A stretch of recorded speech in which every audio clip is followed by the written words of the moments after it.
Millennials, we are told, have a different attitude to work than their elders.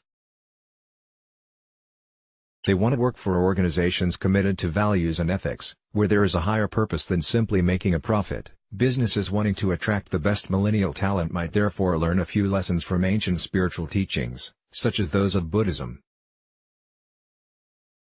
The fourth largest religion in the world has been focused on attaining a higher meaning and following the path to moksha, liberation, since the 6th century. Organizations, especially in the non-profit and charity sector, can re-energize their employees by aligning the way they measure performance with the principles of Buddhism.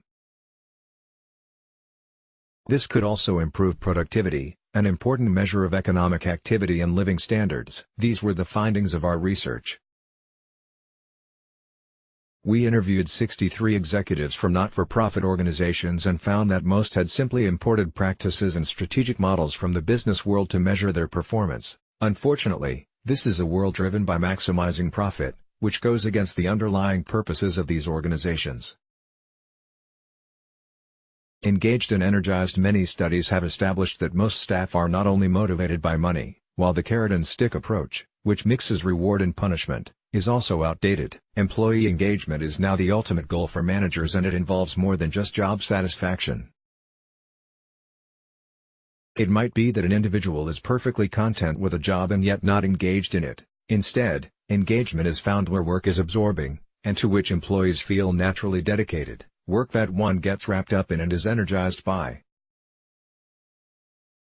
Engaged employees are prepared to go beyond the call of duty and actually drive the business. They show up because they want to, not because they have to. Employees and businesses benefit from an injection of spirituality.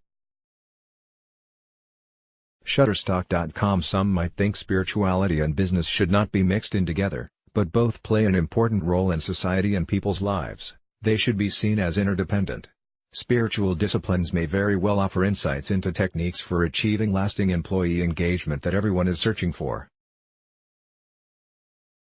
At the very least, ancient wisdom could offer some lessons for understanding what it means to seek and achieve higher meaning in your life. A different focus. This is perhaps even more applicable in not-for-profit organizations. Many non-profits use standard performance measures that have been tailored to help traditional organizations maximize revenues while reducing costs. The rationale provided for the use of performance measurement is also usually a commercial one, suggesting that measurement only supports efficiency and effectiveness. This can obscure their ethical and benevolent dimensions. Focus instead is placed on understanding data like the number of products delivered, or what rating a service has in numerical terms. Employees are rewarded for their capacities to score highly on given criteria. Although none of this is inherently wrong, it means that discussions and attention are pushed towards money. Meanwhile, rich social interactions, trust, and positive, but unquantifiable, stories go unnoticed and unrewarded. Employees would be better able to believe in their organization if it's clear that their performance measures drive social connectedness and create social value.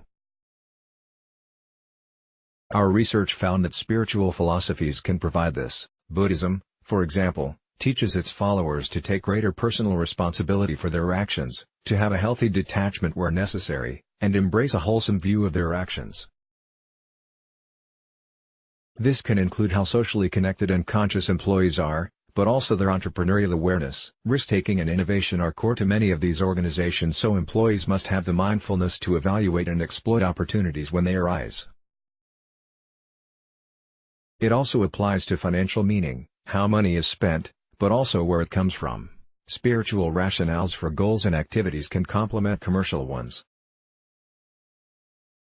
Most employees in the non-profit sector want to help people, and this is what motivates them to work in this industry, often for less money. Evidence also suggests that embracing spirituality within organizations may lead to better decision-making, enhanced creativity, reduced absenteeism, and greater emotional control. Buddhist principles are not just for not-for-profits, however.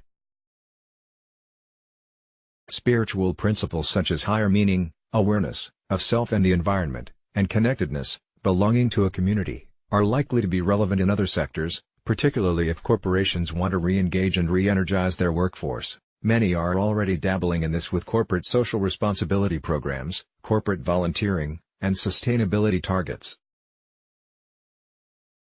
Several large companies, such as Google and the retailer Target, are even already adopting spiritually informed practices to reap some of these benefits, but management practices such as measuring performance have not caught up with a deeper desire that many employees might have.